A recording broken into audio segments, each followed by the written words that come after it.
President William Ruto's troops in Kisii were forced to cut short their speech and end the event and leave the event as an attempt to defend President Ruto over the BUTERE girls fiasco in Nakuru backfired. They were told, nyinyi muende.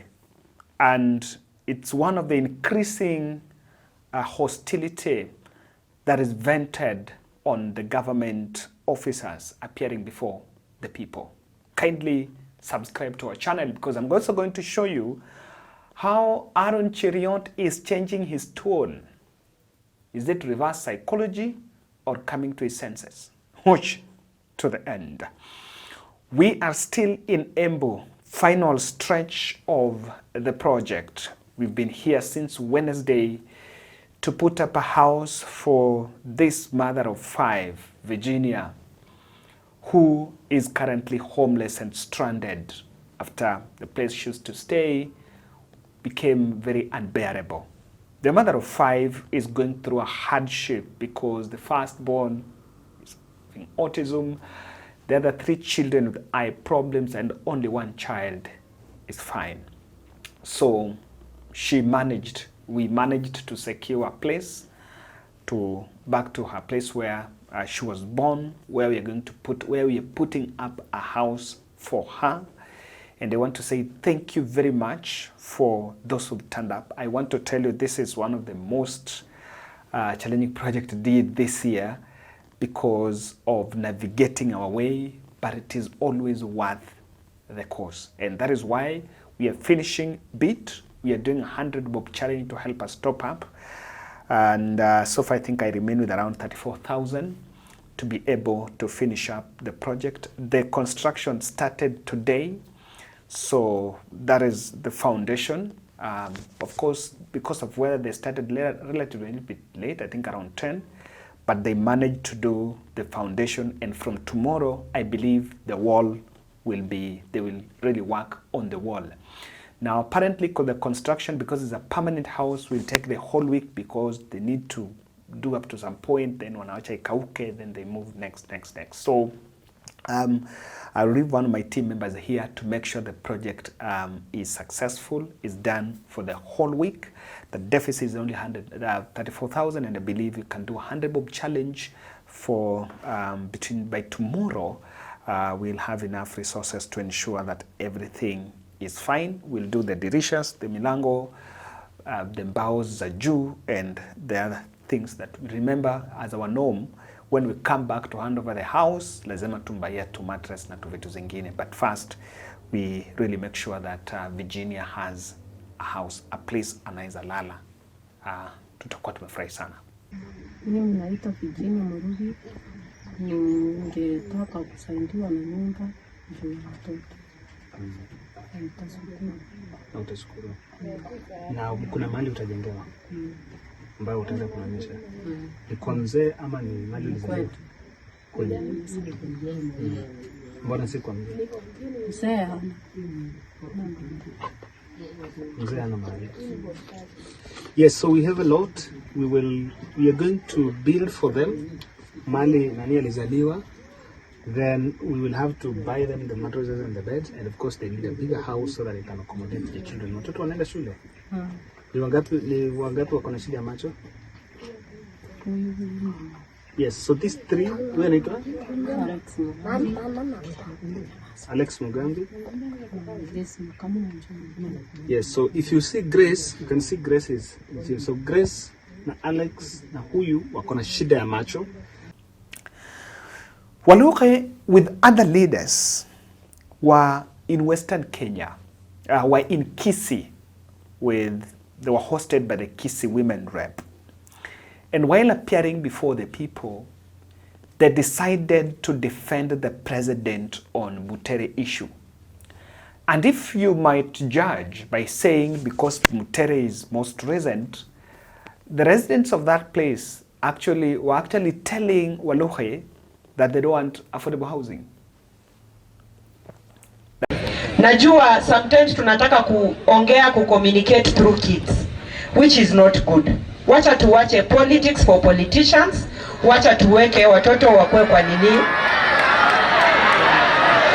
The reason as why I'm saying this, Aya, okay, sawa sawa. So tuwache wafanye politics. Aya, sawa sawa. So mimi naongea kama mzazi. Na mimi kama mzazi niliona ya kuwa ikukuwa kitu nzuri, kwa sababu tulikuwa tunaweka watoto wetu kwa kitu ambayo hawako ndani. We can pass our message even through university students. Bado wanaweza enda kufanya acting na watapass the message ile ambayo mungependa ikuwe passed. Komitia ya housing, maana ni kuleta maendeleo. Kama ni manyumba yaletwe hapa, kama ni hamutaki nyumba, okay, tutawaambia hamutaki nyumba. Hiyo mimi nitarudisha niseme hapa hamutaki nyumba. Hata mheshimiwa usilete wamesema hawataki. Lakini tuwe watu wazuri wa jamii. Fikiria tu, mko na nyumba. That is bit of it. And I've always said, if you want to get the real feedback, if you want to really get the real thing, then you need to normalize as a politician. One day, if I'll get my way to politics, I will normalize organic crowds. I rather talk to 10 people whom I've not bribed than talking to 1 million that are clapping for me throughout. Because the real feedback is from an organic crowd. Those ones are saying they don't want. On Kisii issue, the government messed big time. Messed big time. And I agree, I concur with those who are saying the state created a mountain out of a hill. Question, what would have happened if they just allowed the play to go on? Okay, honestly, what is the worst that would have happened? Some of us wouldn't even have known about that play. And after that, remember, just to show you how they gave fodder, Rigathi Gachagua was speaking today in Serena. You'll take some time and listen to how he really laughed off President's team on how they handled it. And I saw one of the Ruto flower girls yesterday trying to lecture me that I shouldn't talk about it because I saw to some constitution. The constitution that I and Muturi saw to is to do the right thing and to keep the law. It's not to enable other countries to buy arms to kill children. And Eugene Wamalwa, you know, we are looking at what is happening about BUTERE girls. We are unable to understand what is this viciousness against children by the present government. Even the colonial government that was very brutal, it never went for the children. Mzungu, they were very brutal, but they spared the children. So we have seen a situation where an administration has panicked because this one term is becoming real. So they are gone berserk. They are gone berserk, and they are now fighting shadows, including schoolgirls. From 2 girls, from 3 girls. These are harmless girls. How fluid is your government if girls can bring it down? Girls. Surely. You know, so when you look at the situation in the Sudan, we are allowing gold to be processed in Kenya and guns to be smuggled through Nairobi to go and kill children in the Sudan. So we are asking, what is this bile against young children? We saw the killing of the Gen Zs, the abductions of young children. What is this bile against innocent young children? So as we move on, let's pray for the country. And Ambassador, again, tushukuru wewe. So that is why we are saying, wasichana, you know, Rigathi makes it look, Rigathi is very, is it oratory? Lakini, Rigathi is Ruto's match. Kama kuna mtu anajua dismantle, in Rigathi Gachagua, we found a man that can dismantle President Ruto. It was a wrong, really wrong move. I even saw another video, photos where these girls were escorted back to school na polisi. Now, as the pressure mounts, and I think the state lost information on this, I even saw the government spokesperson saying, how was Malala allowed to get to the girls' dormitories at night, I don't know, to get to the school at 10 p.m. and it's a girls' school? And I was like, come on. Malala arrived at that school in Nakuru at 5 p.m. and he was blocked. So he was blocked all the way to 9 p.m. So that narrative, and I was a bit surprised, even government spokesperson that should remain within the factual lines decided to do that narrative. And those things, they've tried to create different spins and they're not working. Now, Aaron Cheruiyot, the government insisted, William Ruto ordered that play not to proceed. There is no secret about it. And even Murkomen, spoke strongly about condemning that play. The state condemned that play. But when they realized they lost it to the people, Aaron Cheruiyot is now behaving like a saint and the way, like advice. Ile maneno imeendelea pale kwa BUTERE girls, in my opinion, ni mambo rahisi na ni mambo ngumu pia. Ni rahisi kwa sababu kwa maono yangu wale wanafunzi wangekubaliwa tu wafanye ile play yao bila kushurutishwa ama kusumbuliwa na mtu yoyote. Lakini ya pili pia ni kwamba pengine polisi, mimi kwa maoni yangu walienda overboard, walifanya zaidi ya vile inatakikana. Nafikiri wangeleta amani, na ningependa kuomba polisi wetu wa Kenya, anytime where there is a disagreement, can we learn to bring order without necessarily using tear gas.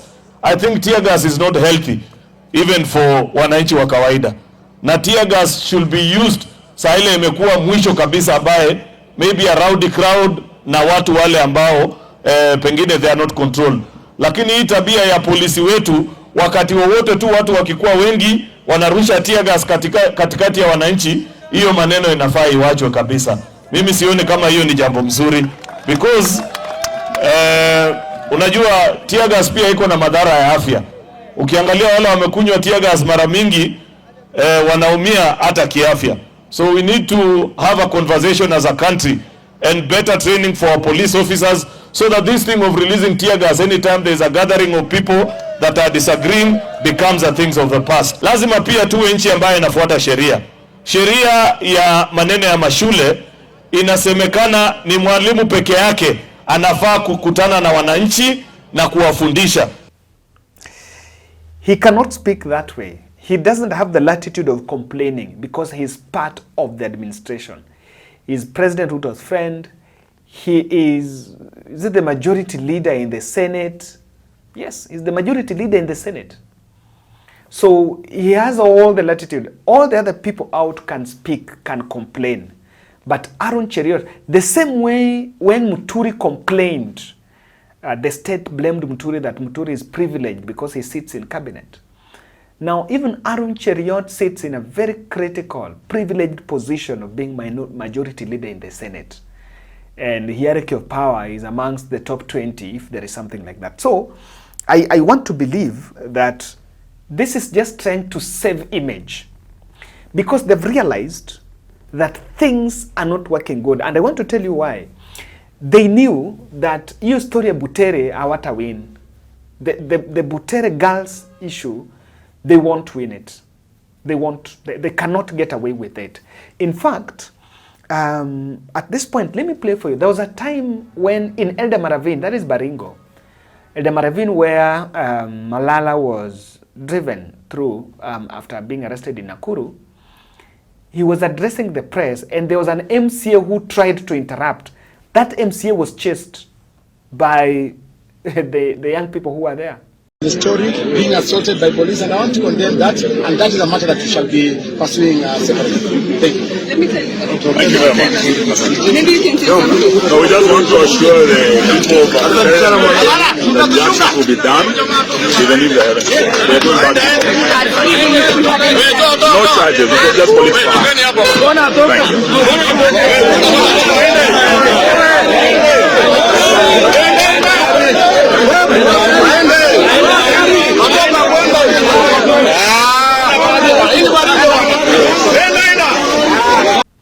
That MC was chased. So, and that is also Rift Valley. Now, on this issue, it is not very easy to come and defend the police. And leaders are just realizing they made a mistake. The fellows are just realizing it was a big mistake. Truly speaking, President Ruto made a mountain out of a hill. They are talking about the play that was distorted. And one thing they should actually, and someone has asked, there was shackles of doom against Uhuru Kenyatta. Yes, Uhuru Kenyatta also banned it. But did you ever see the police? By the way, let me tell you, it is not wrong for president to show, for state to show their displeasure with the play. It is not wrong. Like the part they had taken, where the thing went there and even went to court. It is not wrong. The problem is how the police behaved around it. The instructions that were given to, the way they stopped it is where the problem is. Even if they wanted to stop it, let me ask, the president, the team can call the school leadership and intervene internally and say, oh, this place is not being done. Now, unleashing police on the school children is where is the red line. Now that one they've crossed the Rubicon.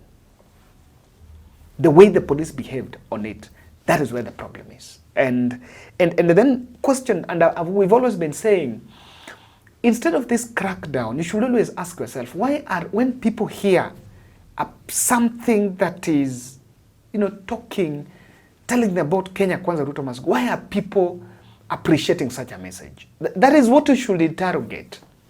Instead of taking spins and trying to look for who to blame here and there, that is the question you should actually ask. Now, this is why the state blundered on interfering with that play. When you unleash police on students, it is the same thing that happened when Gen Z were on street and the Gen Z were killed. If you listen to the speech by Rigathi is framing President Ruto as a man who doesn't like children or young people. You see, he's saying he's supporting Sudan massacre where someone is killing children and young people.